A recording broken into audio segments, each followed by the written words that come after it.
Life isn't getting any easier to live. Inflation isn't going down anytime soon. The vast majority of middle-income families are really just one paycheck away from finding themselves on a sidewalk. A lot of people generally think, they stereotype that if you're on the streets, it's drugs or alcohol or something like that. I want to help, but I just can't right now. That's too often what people say. A lot of people think you have to have like a big master plan to serve people. And I think the reality is like you do what you can with what you can or what you have. Everybody, welcome to the Will Podcast, where our mission here is to educate you with wisdom, inspiration, leadership, and legacy. And today, I am honored to have Will Darnell with Save to Serve here in Jacksonville, Florida. How are you doing today, sir? I'm doing well, thank you. Awesome. So let's just jump right into it quick. What is Save to Serve? Save to Serve is a ministry that was founded by my wife and I. It was 10 and a half years ago that we went on a mission trip to Costa Rica. And when we returned home, she had worked at Shands downtown, UF Health now. Okay. And I had gone to take her lunch.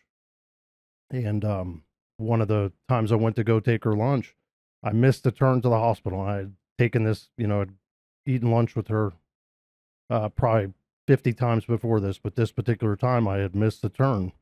And I came to the park on 8th and Boulevard. Okay. And I saw that there was a group of homeless sitting there, and I said, I feel like I'm supposed to, I want to take them some lunch today. And it was after that, I went and had lunch with her, and then I went over to McDonald's and packed up some number ones and went back over there and served the people on the streets there. And it was just that overwhelming gratitude that I was like, sure, I want to do this more. I want to try to get my family out here this weekend. So we had a follow-up meeting that weekend with our mission trip team. And I said, would you guys mind if we turn this into a little serve project and less of like a meeting? Right. So we did a little potluck dinner, and then we made up some bag lunches. And the following day we went and passed them out of our truck. And my family kind of encountered that same, experience that I did. There's just the gratefulness, thank you for caring and just loving enough to come share a lunch with us. Yeah. So it was something where, that's how it started. It was 50 bag lunches, and we thought we were, changing the world. And it was something that we started doing pretty frequently, anytime we had extra money, because at the time it was just, us and a couple friends. We would do it as a, just a little project with just us. And then after doing that for about 4 or 5 years, well, yeah, it was probably 3 or 4 years really. It was just some friends, and we kind of, said we should probably put a name on this thing that we're doing. And then one of our friends came up with Save to Serve, and we were like, yeah, that's got a good ring to it. Let's do it. And then it kind of following God's lead and, try not to mess it up along the way. Right. And now we feed, a few hundred lunches every month, and now we assist with furniture when people get housing. We have a food pantry that we operate in Clay County. Just to see how God's multiplied it since we started, it's just been special. That's amazing, because I've been to multiple outreaches between Duval and Clay County, and every time I show up at one, you're already there. Yeah, that's we don't have much time off. Yeah. It's much downtime, which is a real testament to the volunteers, because we're 100% volunteer based. We don't have no one collects a payroll or or anything like that. So everything that we do is strictly volunteer. So it's without the team behind like Save to Serve, there wouldn't be any Save to Serve out there. Wow. Yeah, no, that's amazing. And I understand that feeling of something that seems so small, just giving you such a feeling that you actually are saving the world, right? You're accomplishing the true mission of what Jesus came here to do, and that's part of it. One is to, make disciples. But how do you make disciples if you don't build those relationships and meet those immediate needs of, are you clothing the widows? Are you feeding the hungry? Are you taking care of the orphans? That's very fundamental as believers of what we should be doing. And from what I've seen, y'all are doing it very well. Thank you. Yeah, it was something when, when people come out for the first time, I always try to give them like a little pep talk of, it's not an assembly line. We want to slow everything down as much as possible. Yeah. So we can learn people's names, learn their stories, have the conversations, because without truly getting to know someone on the streets. It's just a food service. Right. And, the food really is the olive branch of like, here's why we're here. We'll provide this for you, but come talk to me. What else can we do for you? Right. Because if it is something small, like a bike that's holding people back from getting the job, from getting their future, become self-sustaining, then let us help you get that. Right. And it's just filling the voids where they're at. And Yeah. we have an amazing network of people that we partner with where that stuff can happen. No, that's amazing. Yeah, that's awesome. Because I've had this conversation with several other ministry leaders, and there's a lot of people out there doing a lot of good work. But I think too often, like I said, it becomes an assembly line. Mm-hmm. And I can come out and I can meet that need, and I can feed you, and I can give you a jacket, I can give you a blanket when it's cold, even though it doesn't get cold here often, but when it does, it's cold, especially if you are unsheltered, right? If you don't have a home, it's really cold.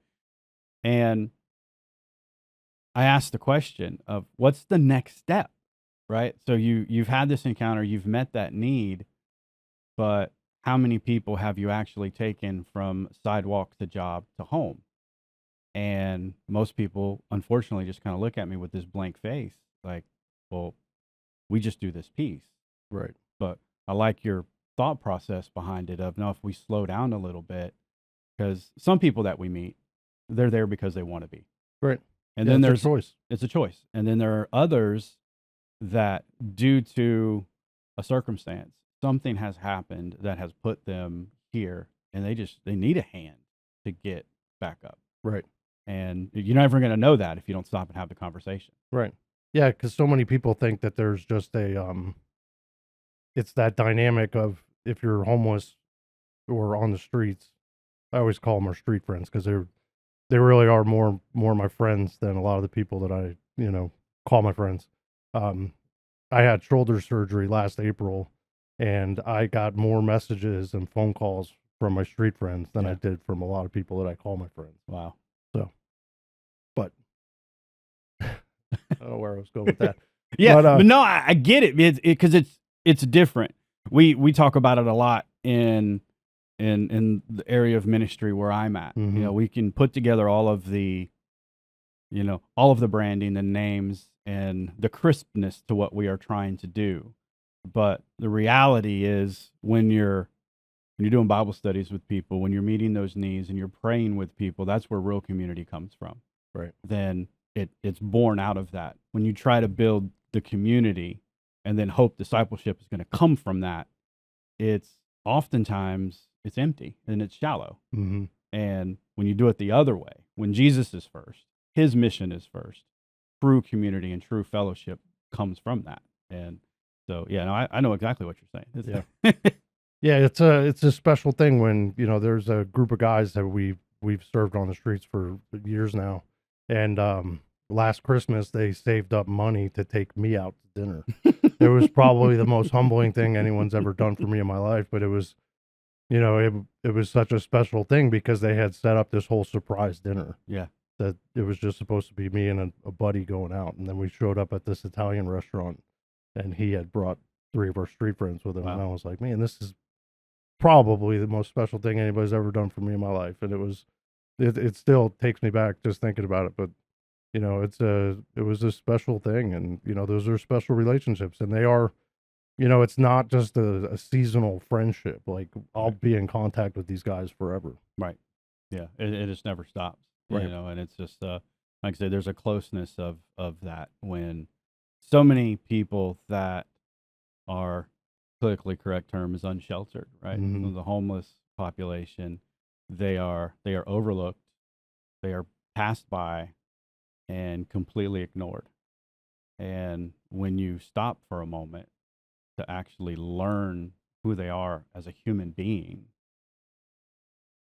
that means so much to them, and it's, no, yeah, you are a human being.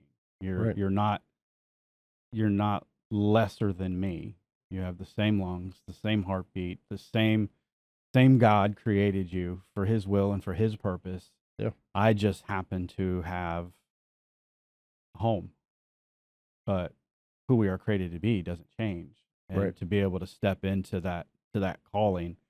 You said Costa Rica. Now, to me, I've never been to Costa Rica, but it sounds like a vacation. But There is Yeah, the zip code we went to was the it's called Alajuelita, but it was the lowest income zip code in Costa Rica. okay. So it was a lot of just fabricated walls. Yeah. Essentially, there was a lot of them didn't have roofs, so it was Mhm. just and it was a very poor zip code, and it was an amazing trip, and it was the team that we went from. Interesting thing from that particular mission trip, from that one mission trip of I think it was 18 people. There's been 4 different ministries that were born out of that, Right. and it's just to see the power of being obedient to God and going on those mission Yep. trips and getting out of your comfort zone and realizing that there's more to life than what you're doing every day. Yeah. It's an amazing thing. So it was, I would encourage people to go on mission trips to do that type of stuff, but there's also mission fields in your own backyard. Right. Because that was what God put on my heart when we went there. Mhm. As soon as we came back home, it was the following week that I was like, we can do these fundraisers, we can send money back there, we can do everything to kind of help the people in Costa Rica, but at the same time, like there's people in our backyards that we can love and serve Yeah. the best we can. Yeah, we don't have to go far to find Mhm. somebody that needs the love of Jesus. Right. You can turn your head in any direction and you can find it. I'm going to stereotype the vast majority of the population, and nobody's going to want to hear this, right? I don't have enough time. I don't have enough money. I'll get around to it once all of these other pieces are in place. Then I can go out and help. Sure. Like, I want to help, but I just can't right now. That's too often, that's what people say. So you're a business owner. You run this ministry. I know of at least one other board you sit on for their ministry.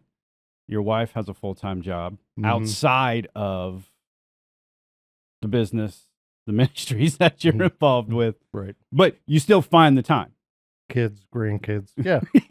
It's definitely it is a devotion, Yeah. but it's when you feel like God's called you to do it, it doesn't become a time restraint. Right. It's something you look forward to doing and wanting to doing. So Because it's not work. right. Right. It glorifies him. And- Absolutely. Mhm. So how did you get there? Raised in the church? Daddy's a pastor? I How went did to that- Catholic grade school and high school. Okay. But I never had a relationship. It Okay. was just go through the motions, Mhm. It was academic. and and completely. And it wasn't until I was in my 20s I had moved to Jacksonville to go to college, Mhm. because me and my buddies from high school had moved in together, and we were going to community college in South Florida. And it was something where we were like, well, where could we go that's far enough away from home where we could be on our own, but we could also, still visit the family when Sure. we wanted to. So we Have freedom, but a safety net. right.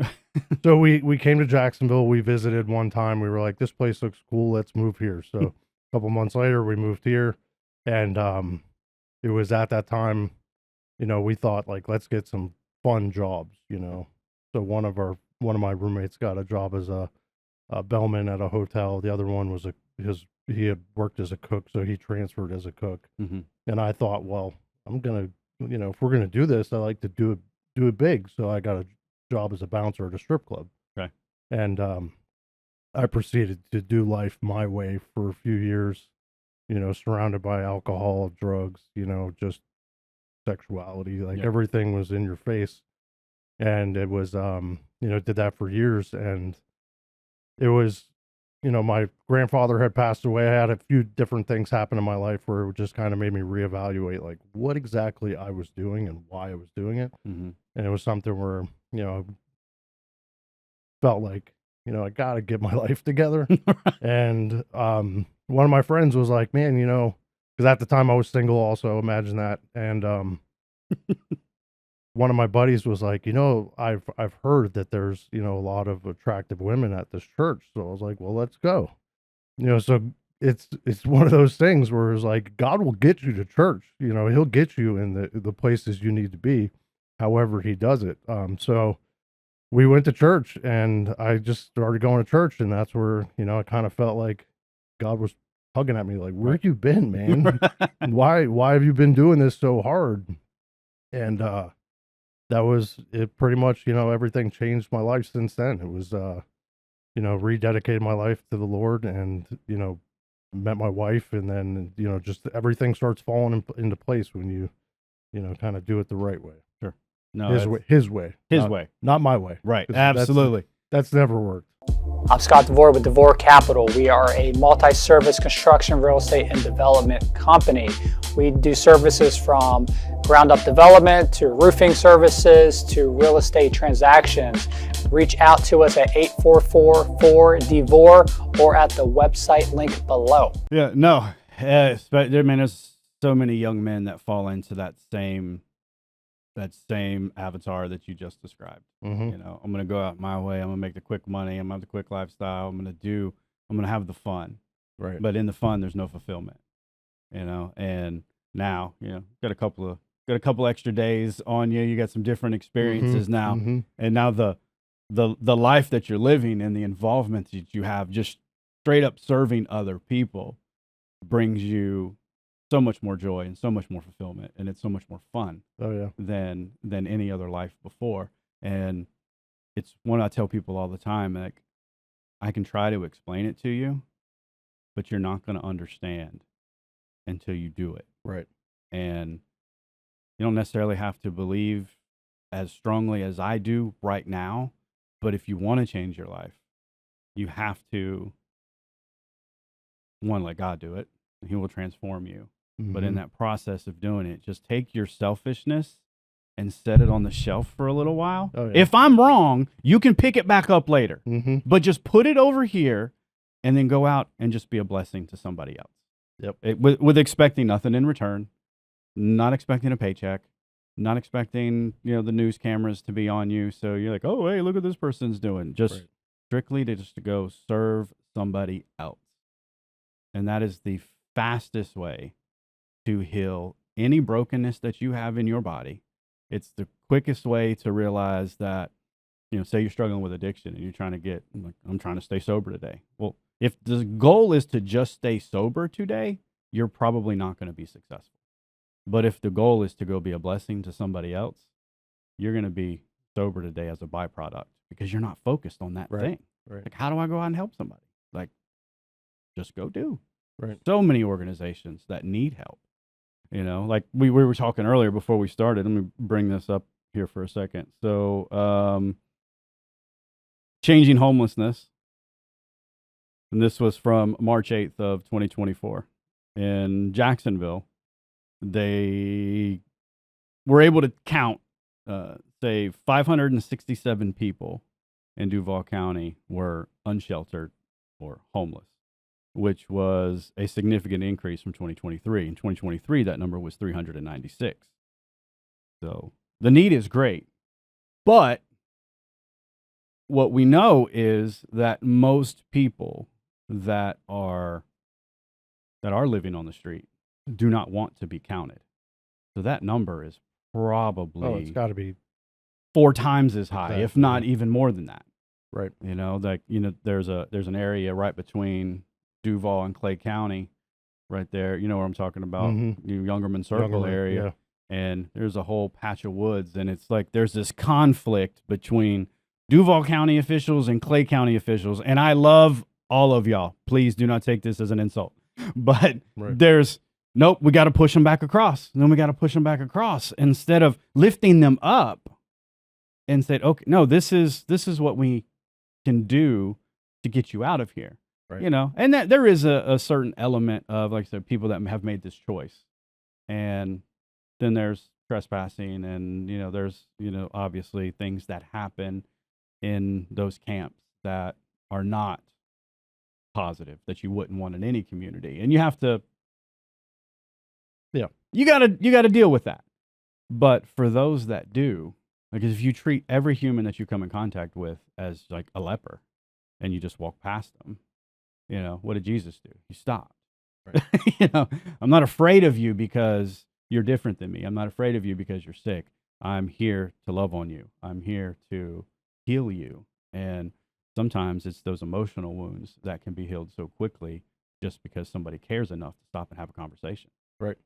Yeah, the power's in that conversation because it gives you the opportunity just to there's more times on the streets now where I'll know people's names, and just by knowing their name, the light that it flickers, like, hey, you how did you know my name? Yeah. Like, it just gives you that opportunity, and then that's where you can start to share your testimony and share what God's done in your life. And then they don't have to do anything. They just have to listen. Yeah.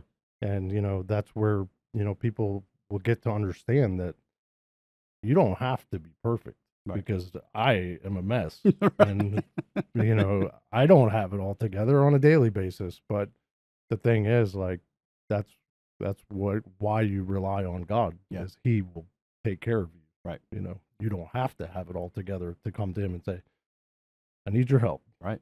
Yeah. Get me through the day. That's it. That's it. I know when I was in one of the darkest times in my life, the only reason I wasn't homeless was because the bank hadn't foreclosed on the property yet. That's the only reason why. And while I was in that place of isolation, I had a knock on the door, and it was a buddy of mine that I hadn't talked to in a couple of years. But he came and he knocked on the door, and he's like, "Hey man, I heard you're going through some stuff. Come to church with me."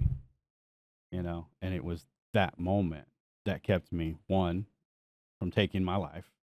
Two, I had an encounter with God in that moment that filled me with something that I had been lacking for so long.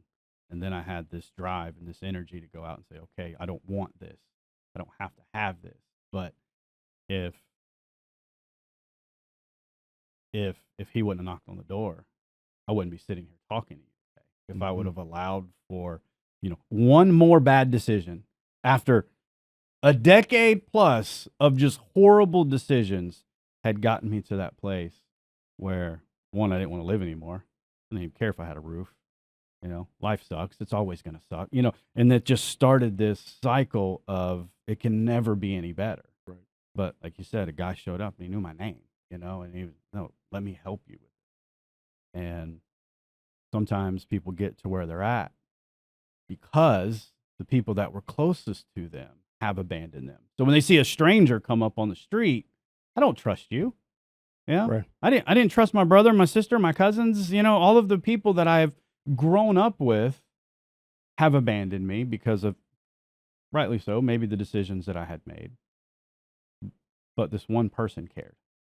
It wasn't 50 people that cared. It was one. Yeah.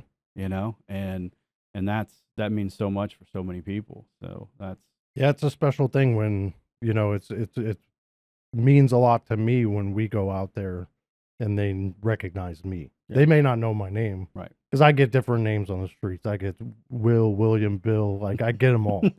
I always tell them, I always joke around. I'm like, well, I've been called worse. Nothing you could call me is the wrong name. So, but it means a lot to me when they come up and say, man, how you been? Like, they want to have that conversation. Right. And it's, I think that the more people serve, the more, encounters that they have like that. Yeah. Is where it gets them to realize, like, this is the real thing. Mm-hmm. Like, it does make changes. It does impact people's lives because, I tend to experience that all the time. But when someone new comes out there and then they see them the following months, and it's that consistency also right. that makes a big difference. But just that one encounter can kind of hook someone to realize that, hey, you know what? Like, this is making a difference, and I want to do it more. Yep. And that's when everything kind of changes, not only for them, but that relationship with people on the streets. Yeah. Well, it's that consistency you talked about too. Mm-hmm. There's never a shortage of people that want to show up and serve somewhere on Thanksgiving or Christmas, right? There's volunteers that are lined up out the door, but on June 14th, or May 3rd, right? There's a deficiency. But when you're consistent and these folks see that same face time and time and time again, now the relationship is starting to be formed. And this guy isn't just here, like, this guy's here. He's a staple. The ministry that I do, we run a discipleship recovery ministry at the church. And people ask me all the time, like, how is it so effective? And I was like, well, because it's consistent. Yeah. Right. It's one, it's ordained by God to do his will and his purpose. It's not about me. And he's called me to be consistent. And we're 6.5 years of doing this type of work, and COVID hit, and it knocked out so many of these type of ministries. And as soon as we could not gather in person, I just took it to the internet. Yeah. Like, something was better than nothing. I'm not going to just turn it off, because Right. now I didn't know what was going to happen. I was a little paranoid. I just knew tanks were going to roll down the street, and it was going to get bad. I had no, and like, no, it's going to get worse before it gets better, and people are going to need a point and a place. So, like, the consistency was there, and now we've since started a similar in a different church, and we're for almost 4.5 years inside of that location, and it's the consistency. Like, you at Thursday at 6:20, there's going to be a meal for you to eat. We're going to give you the Word of God. We're going to give you time to talk about what's going on in your life. Yep. And if you need rehab, you need a job, you need a place to stay, we have connections with people that can help you get to that next place. And I don't want to enable you to stay where you're at. I want you to take Right. the next step. But until they come 6, 7, 8, 10 times to see that, no, this guy's actually consistent, and what he says is what he means. And that's what they see when y'all go out. Right. Yeah, with Love Cleans, like that's the shower trailer that we join with on Wednesdays. Yep. There's probably, I don't think I can count on one hand the times that we've not gone on a Wednesday. Yeah. And they know that. They know that if it's raining, we'll still come. Even if people don't want to shower, we'll still be able to give you lunch. Yeah. And it's with that consistency, they know where we're at. They know when we'll be there. Yep. They know how long we'll be there. They know all the details, and that's the thing that, it makes that change so much more possible because they can count on it. And I think that reliability and just the consistency, you're absolutely correct, because just being able to know, like, I can get that help on this day at that time. Yep. Like, and they'll tell their friend too, and then it just trickles down from there, and it makes the biggest difference in the world because they don't have to search for people. Yeah. They know exactly where you'll be. And when we change locations, the word of mouth kind of, makes it happen, because it's not the most accepted thing by the city to set up a shower trailer and invite homeless to a certain area. Yep. So we have struggled to find a home base, per se. But when we do, like, the word of mouth and the ability to have that relationship with our friends, it makes everything possible, because they tell everybody, they know where we're going to be at, and it's just a matter of time before everybody finds us. So that was actually going to lead to my next question. You kind of touched on it. So specifically here in Duval County, this Mhm. is where y'all operate a lot. Yep. How could the city and the county be more of an ally than? Well, I would say the usage of, some of the empty properties would be, whether it's, I would say to start small with an empty grass lot sitting there, Yeah. allowing people to come in and do ministry, Mhm. and just be able to use it, Yeah. with permission, Sure. and not have to jump through hoops of, because it's not the easiest thing in the world to find a place that will allow you to set up. Right.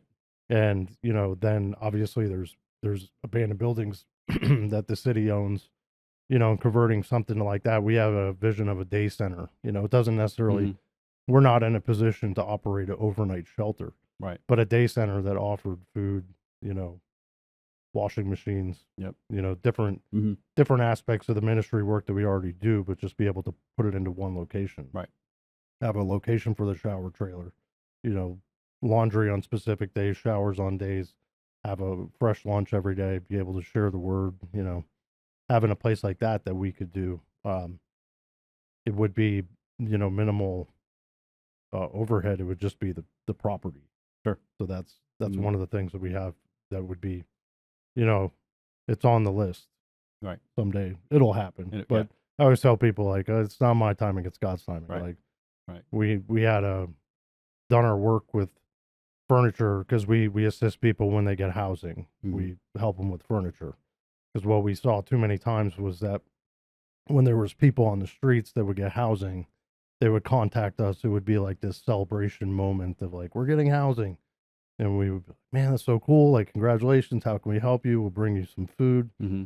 And then it would be that, that interaction where we would go a couple times and we would see that there would be a blanket on the floor and a pile of clothes in the corner. Yeah.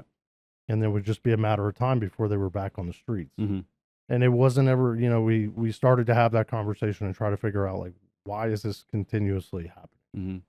Why isn't there the growth to anything forward? And what it wasn't the uniform answer every time, but it wasn't anything that they were necessarily proud of. Right.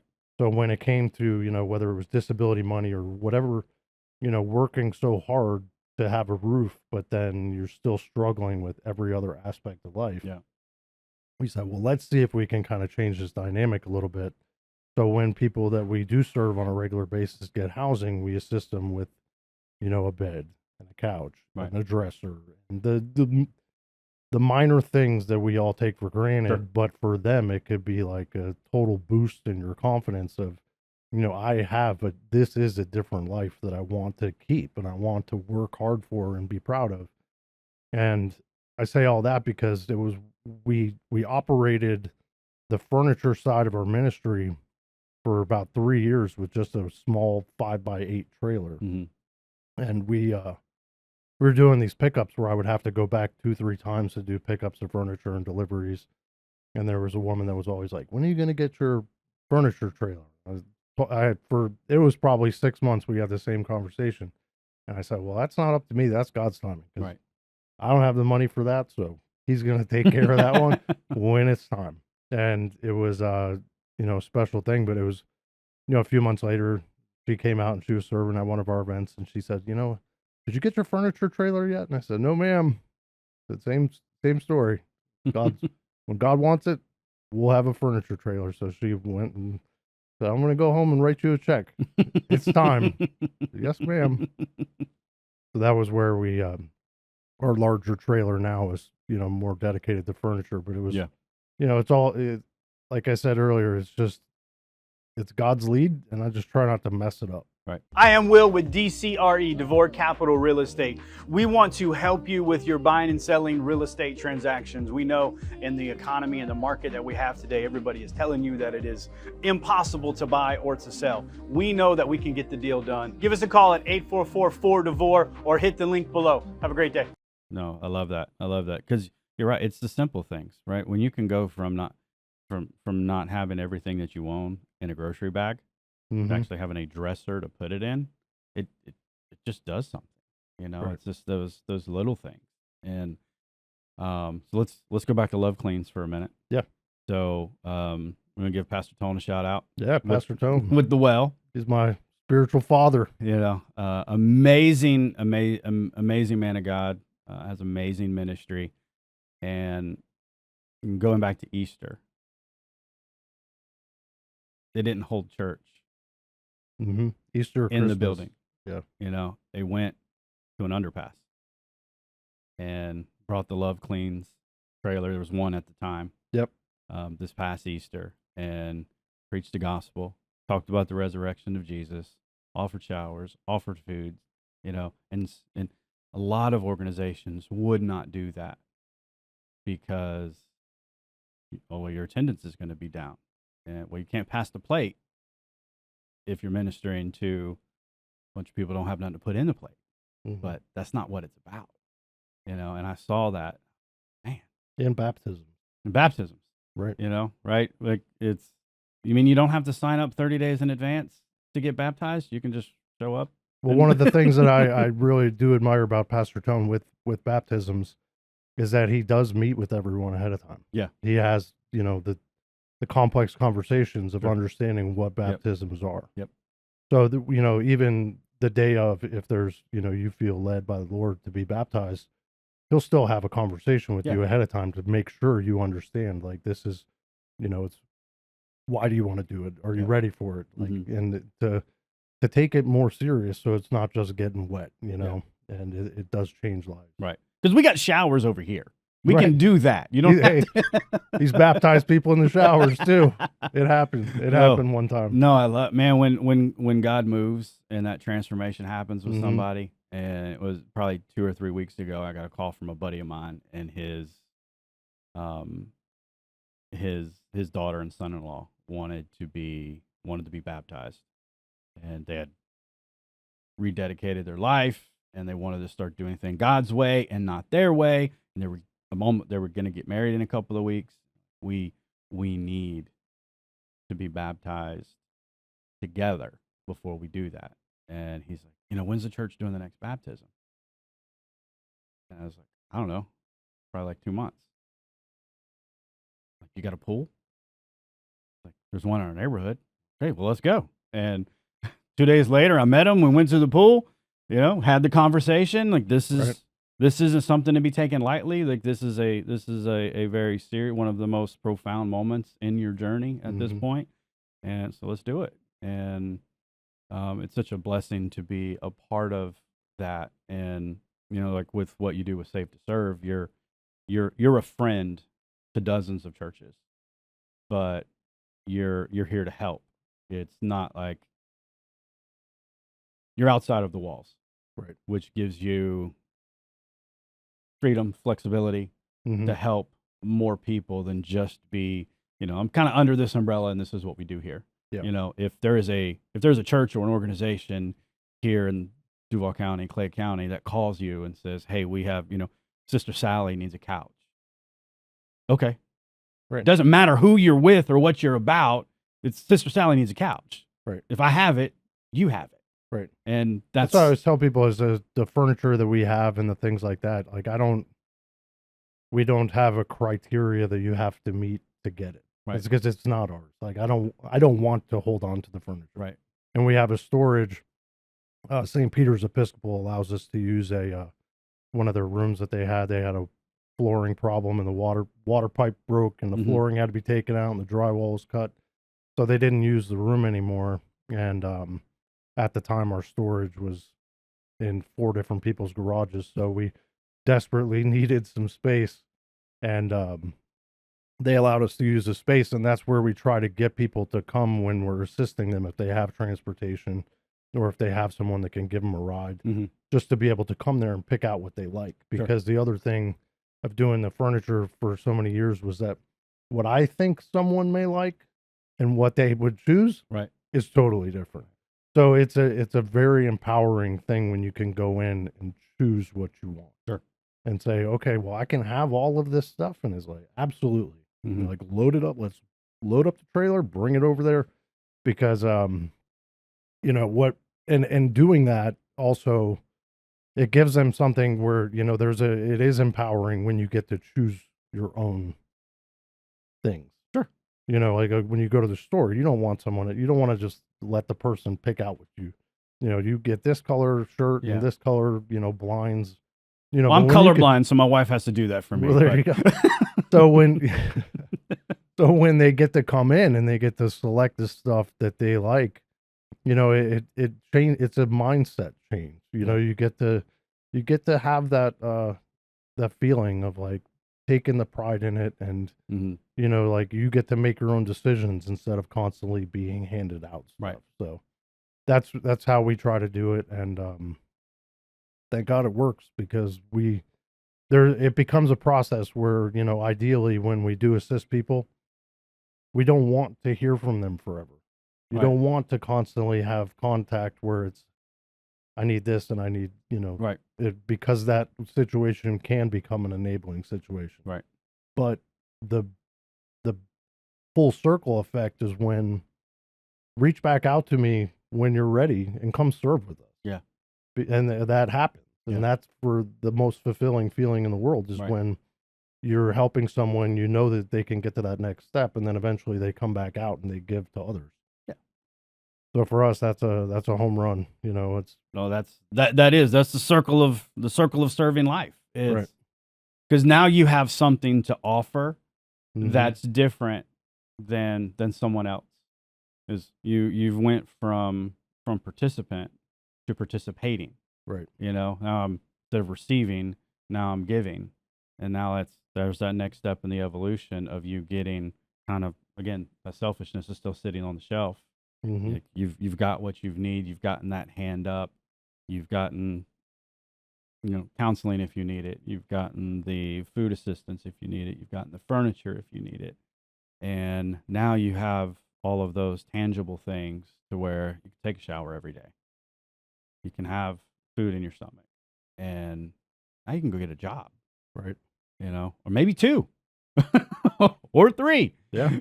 And now that okay, cool. Now I have these things. And it's like, oh, how did I get here? All right. Well, God put people in my life to help me get to this place. So now I must go back and give it back. Right. And that's it. And if we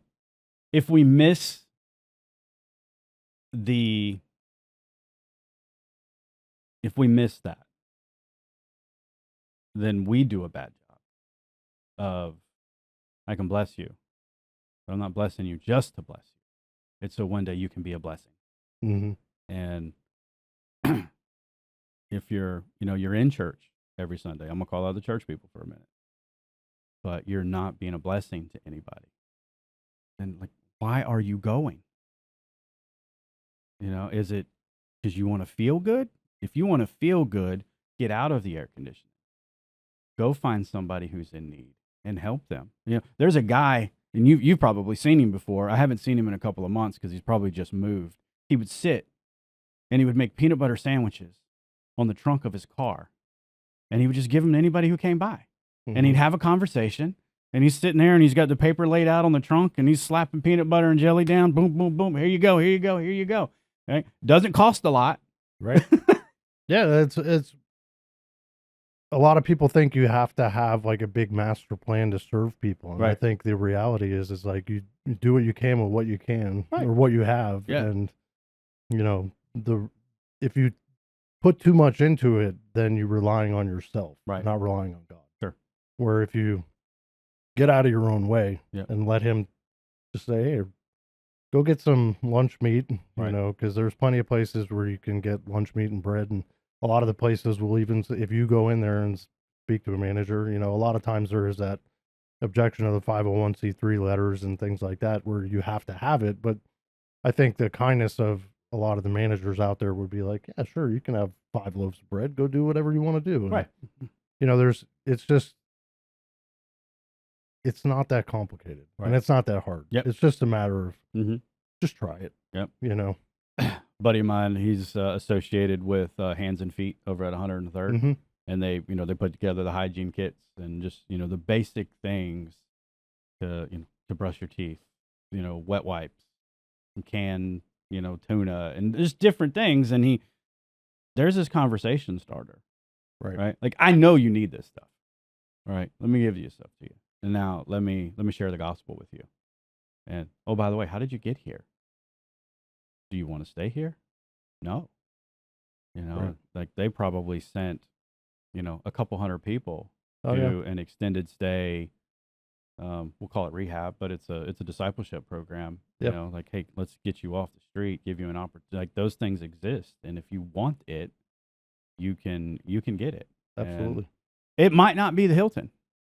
No, but, But it's a lot of times it's better than better than cardboard box. It's a step in the right direction. Yeah. And then at that point, that's when the Holy Spirit steps in and does their Yeah. thing. So, We're associated with Pastor Rick Hagans, who has a men's house and a women's house in Alabama, and Hosanna Home for the girls, for the ladies, and his place for the guys. And then they have that beautiful piece of property, 2 different pieces of property. Guys can go there for a year. Doesn't cost them anything. He runs it as it's a 501c3. He gets donations from other places. And what I'm saying is, like, those places exist, mm-hmm. and there are people that will help you get from the sidewalk to a job, to a home, to a place of sustainable living. But you have to want it. first and foremost. Right. And in order for a person to go from sidewalk to something like what I'm talking about, there has to be somebody in the middle Yeah. that's going to have that conversation. You know, Pastor Rick's in Alabama. So like, Mhm. he's not walking the street downtown Jacksonville. But if I called him and say, hey, I met somebody on the street in downtown Jacksonville, do you have a bed? And if he does, it's his. Put him on a bus, send him, we'll receive him at the bus station, you know, get him set up. And, you know, the last guy we sent up there, he was a young kid, man. He was addicted to drugs, and, you know, his mom and him sat down with me, and it was bad. It was a bad situation. And I looked at him and I said, Mandy, I said, do you want to die? And he said, no. I said, but you're going to. You know, like, you're taking fentanyl like it's M&Ms. Like, you're going to die. And I looked at his mom and I said, and you're enabling him. I said, when he dies, you're going to find him. Neither one of y'all want that. And I said, so when you're ready, come back to me. 24 hours later, I get a phone call. Hey, I'm ready. Cool. So this was 2-3 years ago now. And put him on the bus. Or actually, his family drove him up there. They dropped him off. He stayed. He went through the program, got safe, got clean, got sober. Mm-hmm. Ultimately, they got him a job at a butcher shop. And now he's cutting meat. And he's like, I'm never coming back to Jacksonville. This is my home now. Yeah. You know? And total life transformation. But it was somebody that was, this isn't glorifying me. This is glorifying God, putting me in a position to know, you have to have those difficult conversations sometimes and just tell people the truth. And there's the truth of the gospel that we must tell them. And then there's the life that you're living is going to put you in a place that you might not live tomorrow. So if you want to, take what I'm giving you, because it does exist. But we need more of those. We need more people to step up, to serve, to create environments where people can change their life. Because, you know, we got 567 based off this numbers. Well, life isn't getting any easier to live. Inflation isn't going down anytime soon. The vast majority of middle-income families are really just one paycheck away from finding themselves on a sidewalk. Right. I'm Scott DeVore with DeVore Capital Contracting, multi-service licensed construction company. We are a certified roofing and general contractor. We do everything from residential to commercial roofing and all other construction services. If you are a homeowner or a commercial building owner and you have any roofing needs, from repairs to replacements to tarping, please reach out to us at 844-4DeVore or at the link below. Yeah, there's a lot of people on the streets that, you know, when you have that conversation, you realize just how fragile what we think the stability of, you know, a lot of homes are. And it's just a medical diagnosis or car accident or something like that, where it'll throw your family for a loop. And you could be right there too. Yeah. And, you know, it's heartbreaking because they're, you know, it's not by a fault of their own necessarily. Right. And that's, you know, what I think a lot of people generally think. They stereotype that if you're on the streets, it's drugs or alcohol or something like that. And a lot of times when you have that conversation, it's not anything like that. Yeah. Or it's a broken family situation, because the homeless population, in my opinion, seems to get younger and younger. Right. And it's a tough road. Yeah. And, you know, a lot of times the education of how to make those changes is not readily available. Right. So you have to be able to point them in the right direction. And it does become a situation where you have to be deliberate about staying plugged in and, you know, knowing what's out there and the resources that are available, because that stuff is ever changing. So being able to, you know, we use a lot of the homes, like you were saying. There's a transition home in Oakleaf area, Foundations of Freedom, that we work with. That's who primarily helps me with furniture, because one of the things that we struggle with is having volunteers or help to do the furniture moving. Right. So a friend of ours started that Foundations of Freedom, and I said, can you offer me some guys that can come assist me, and then we contribute back to their wages to pay for the homes. Right.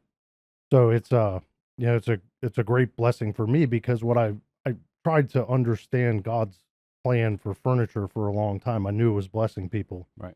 But at the same time, I was having a hard time wrapping my brain around is this your vision for it? Because I don't think the vision for this furniture is me moving furniture by myself. Right.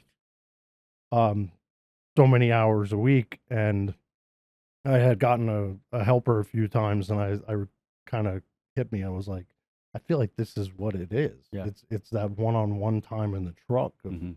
being able to have a conversation, be able to figure out where people are at, talk to them through different situations. Right. It's like that's that discipleship time. That's- It sounds silly, but moving furniture and sweating with someone and Right. like blessing someone all in the same cycle is like there's a power in that. Well, that's the example being set I had had a conversation with some people a couple weeks ago, and it was a group of 40, 45 people. And in the conversation, right after Father's Day, and I asked, how many of y'all grew up in a home where you had a biological mother, biological father, from the time that you were born until the time you were 18, graduate high school, whatever that transition was? About half the room raised their hand. 25% of the room was raised by a single parent. The other 25% was a step parent had stepped in to fill that gap. Mm-hmm. So I went back to the 50%. How many of y'all that were raised with your biological mother and father had a father who was driving the ship, take you to church, pray with you, set that example of what a biblical father, a godly man example is? 3 out of the 20 said, yeah, that was my dad. And then there was a lot of mom defending that was going on. Well, my mom did that. Praise God for moms. Mm-hmm. Moms shouldn't have to fill that role 100% on their own. So when you get into an environment where there's a young man or even an old man that you're able to disciple, labor with, be a blessing with, we need that. Like you mentioned Pastor Tone being your spiritual father. Like we need those people in our lives more than we can ever understand. Like we can read it in the scripture and we can see what the role of the man and the role of a husband and a father should be. So many people do not have that. And when we can create an environment to where we can give that to somebody, their growth will just be exponential. So Yeah. that sounds silly. Yeah. Hey, we're just Right. moving a couch. We're doing so much more than moving a couch. They have no idea. Like I pick the guys up and I'll be like, "Do you guys know what you're doing today?" But then, by the end of the day, like it happens all the time where they're like, "Don't pay me for today," and Mhm. it's like, "Well, no, that's not the deal. I know Right. that. I know it's rewarding. Yeah. Like, but when it makes me smile because I'm like, yeah, like I like to hear that, but at the same time, it's like, no, you worked. Like Yeah. when I get guys to help me, we're gonna work them. Right. But You're going to sweat today. right, We're going to sweat today. right. It's brutal this Yeah. time of year too. It's tough. Mm-hmm. And it's just as much of a blessing for you as it is for them Mm-hmm. to be able to be in a situation where you have some resources to where you can pay a guy to spend that time to Right. put them to work to help them on that next piece of the journey. Because you're right, because I've seen that. Like, no, I don't need it. I don't need it. Well, you do, and don't deny me my opportunity to be a blessing to you. You Mhm. know? It's humbling though because it makes you realize that they get it. Yeah. The power in blessing a total stranger that you'll probably never encounter again. But it means something to Yeah. them to the point where it overrides money, and a lot of times like they're in a financial position that they need the money, They need it. but they're willing to forego it just because they were able to bless people. So it's always cool when that happens, but I always tell them, not really gonna happen. Yeah, it's not what we're doing here today, Right. but no, I appreciate it. What is the? This is maybe a trick question, but what's the biggest need that you have, the ministry has, that you encounter on a regular? Storage. Okay. Space. And the reason I say that is because we've been operating like the furniture side of things out of St. Peter's, which is, the room that we have, it's a old youth room. Okay. So it's not substantial in Mhm. size. And I think we've overgrown that about a month after we got it, Okay. and that was 4 years ago. But how many square feet is that currently? That's probably about 1,000 square feet. Okay. But some of this, it's a shared space. They have some stuff in the room too, so it's not entirely ours. But when you start to think of, like, if I sent you a picture of it, you'd be like, "Oh, this is kind of crazy," because there's stuff piled on top of each other. Right. You know, we have it set up very well where, you know, the home goods, kitchen goods, so you can go in, it's all sorted on Sure. shelves, and you know, you can essentially shop like you're at a store, Right. and, you know, that stuff. But then when it comes to the big pieces of furniture, it's a mess. Right. All right. So you heard the man. If you are in Duval or Clay County and you have 5,000 square feet of space that you would like to donate to help support this cause, you can reach out to us and we will make the connection. So you can do that, because I don't think there's a shortage of, when you just look at like thrift stores, right? You're going to donate to the Goodwill and to different places, and which those are good, those are fine. And they're going to put it on the showroom floor if they believe that it can be used, and they're going to turn around and sell it, which is fine, because that's meeting a different need. Right. You have some resources and you can go out and buy. But there's a lot of people that don't want to donate to those types of places and would rather just be a blessing and just give it away. You know, not necessarily looking for, you know, the tax receipt or whatever. You know, just drop it off and do it. But you have to turn away people at times because you don't have the place to keep it. Yeah, a lot of times we have to be very picky about what we pick up, because that's the situation. A lot of times we've gotten good at it where when we know what people need and we know what people are offering, I'll align it where we'll do a pickup and a delivery like immediately. Yep. So that it doesn't have to go into the storage space. But a lot of times there are the, you know, gracious people that will say, "We're moving, just take everything." Yeah. And then you have a whole house of furniture or a whole apartment of furniture, and you do consistently have to try to move stuff into storage. Right. And it's a difficult thing when it's not, you know, it's through a double door, down a hallway, through a single door. You know, it's a project to get that in and out. Yep. So it's, you know, having a dedicated storage space would be, you know, dream come true. Awesome. But like I said, that's God's timing. That's timing. So whenever someone wants to step up, we will gladly make that happen. I like it. So you're, like I said, you're very active in the community and different events that are happening. Are there any? So this is probably going to air 3 weeks. So August, September. You got anything on the schedule where you're going to be at? I know. Well, July 29th, so it would be before August, or July 27th rather. Saturday is our Clay County Back to School Bash. Okay. Last year we did. This is our 4th year. The first year we thought, you know, like it was Save to Serve, Seeds of Love, and Mercy Support Services. We thought, like, we're doing a spring outreach, we're doing a fall outreach. Like, what can we fit in the middle? And the spring outreach was kind of like just a community outreach. We offer different resources that are out there. We have medical, you know, games for the kids. Just try to figure out what, you know, it's a community event. So where they need assistance, we try to fill that void.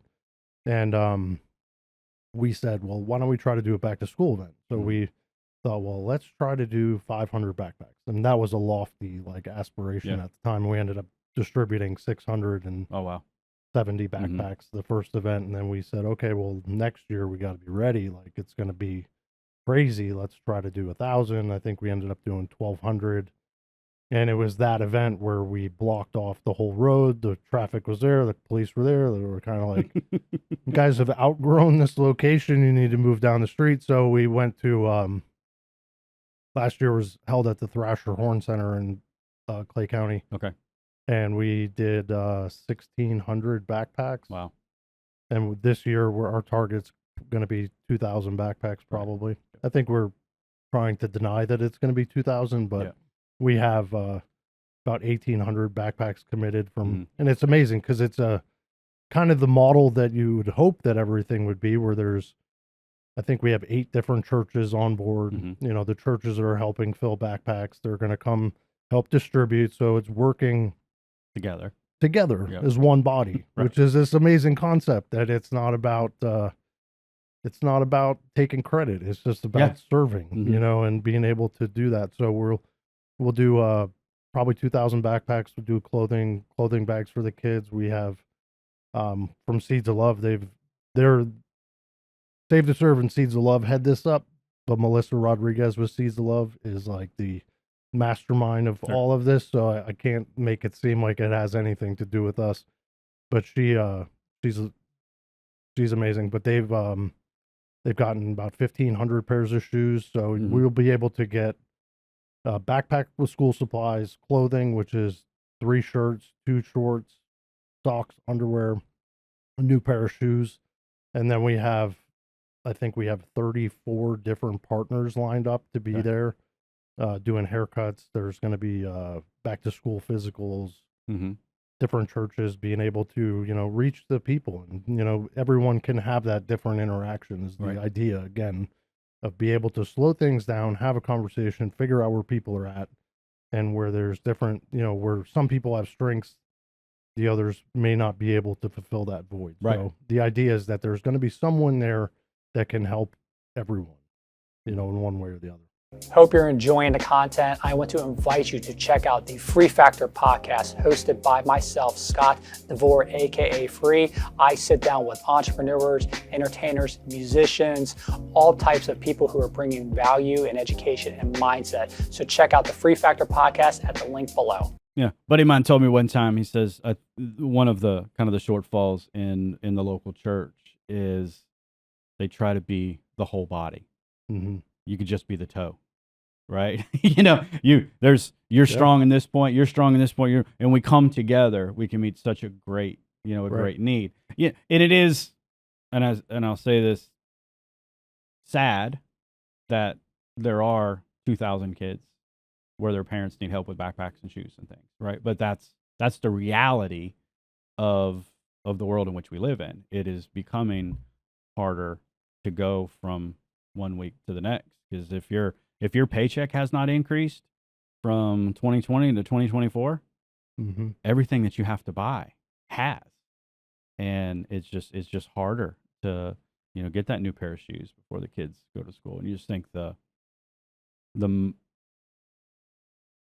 feeling of a child with a new pair of shoes, right? We've all Right. seen them. Right. Look, we all say this, the old dad jokes, right? Yeah. Can you run fast in those? Right. And How high can you jump? it's Yeah. just if you have a child that is going to step into first grade, second grade, third grade, fourth grade, whatever, and they have a new pair of shoes on, like they're excited to be in that place, Mm-hmm. right? And their learning is going to increase, right? Yeah. And their excitement for what goes ahead, so to be able to put those resources together, distributed them to the people that need them, it's not backpacks. Right. It's not backpacks and shoes. And I think that's the mindset that some people have, is like, oh, you're just enabling them, and it's like you have to just come attend, Yeah. and then we can talk after, Right. because a lot of times that's the conversation.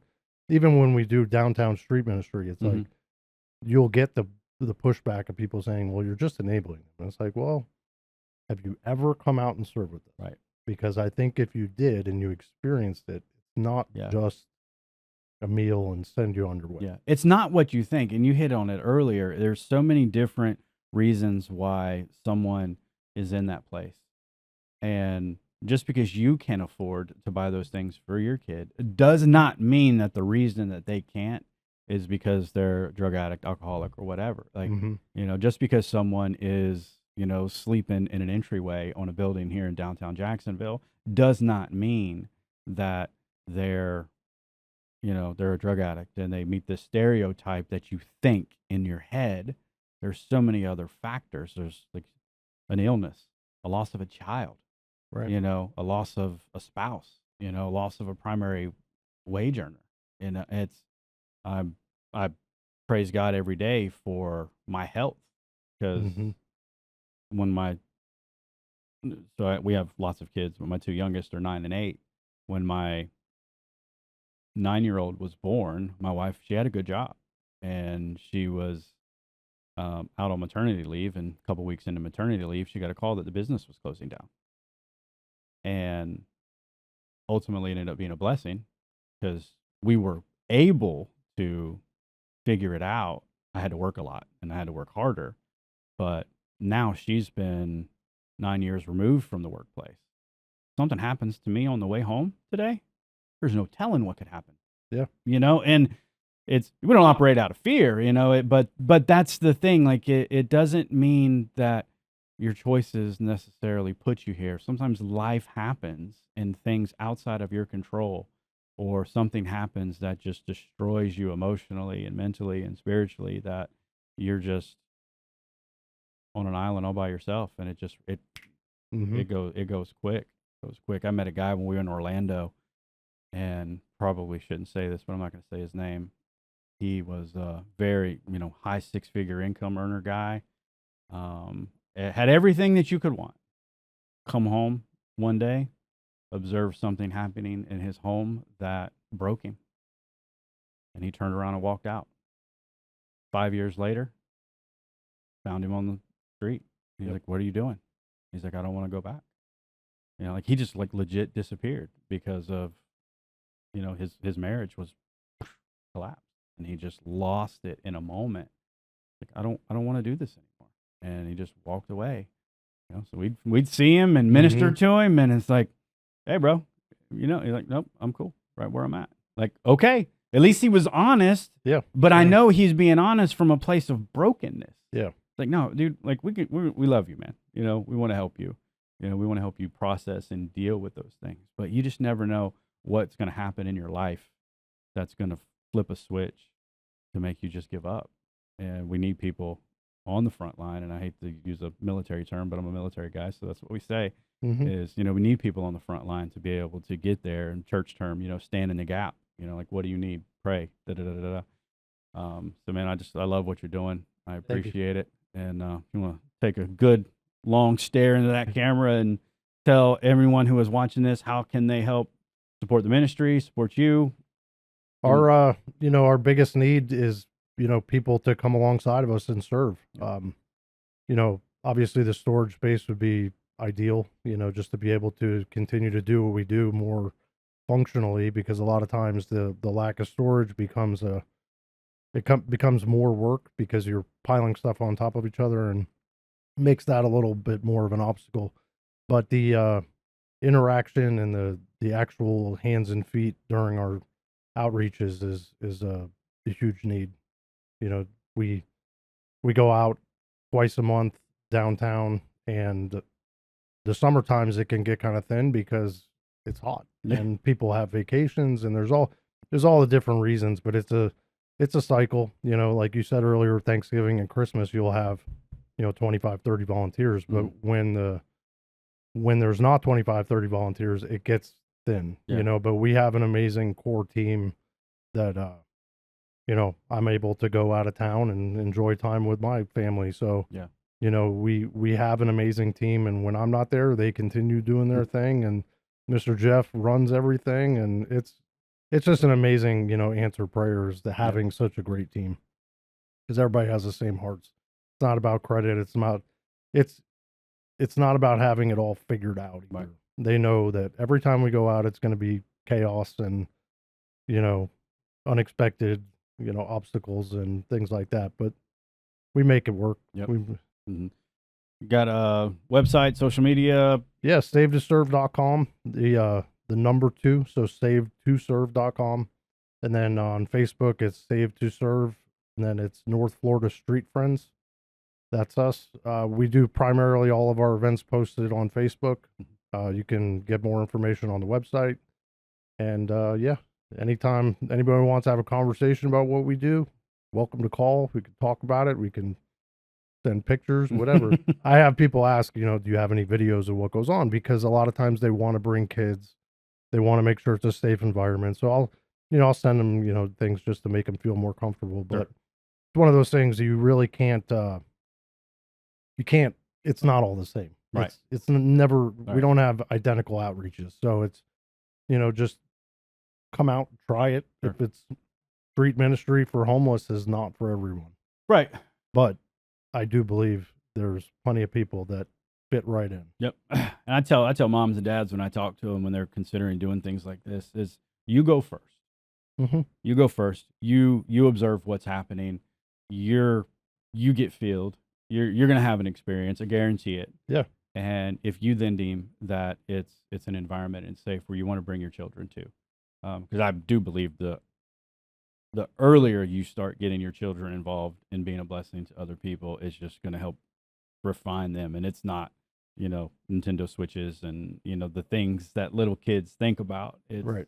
You're going to see. Now, there's also 9-year-old little girls that their parents are struggling to keep a roof over their head, and so, yeah, parents, go and do it. Have the experience, connect with Will, and then see if it makes sense for you to let your children get involved, and then bring them out there. But don't go in blind. Be smart. Right. Go in A and lot of the community events, we will partner with so many different organizations. They're at schools, the clay impact train. Yep. Those are all held in school facilities or outside school facilities in the parking lot. Yep. But we'll have it's a safe space. There's tons of kids coming around Right. serving, and There's deputies there too. The last time I was at, there's everything we do is safe. We don't intentionally put people in harm's way. Right. It's so we create a safe space just to love and serve people. Yep. No, and that's also too is for the people that are being blessed. Right. Because a lot of their world is chaotic, Mm-hmm. and moving from one place to the next, and all the different moving around and their interactions with people and different things. So you got to just creating a safe environment for everybody. It's where you can come and be blessed, be a blessing, and that's what this life is about. If you feel led after hearing this and you want to be a blessing to somebody, you don't have to wait to sign up to go do it. You can just go do it right now in this moment. But if you would like to be part of what Save to Serve is doing, please feel free to drop a comment. save2serve.com. Yes, sir. Hit them up. And this is Will. Thank you for joining us on the Will Podcast. We hope that we have been able to educate you with wisdom, inspiration, leadership, and legacy. Let us know if we can help you, if we can pray for you anyway. Drop a message in the comments, and we'll be in touch soon. Be blessed.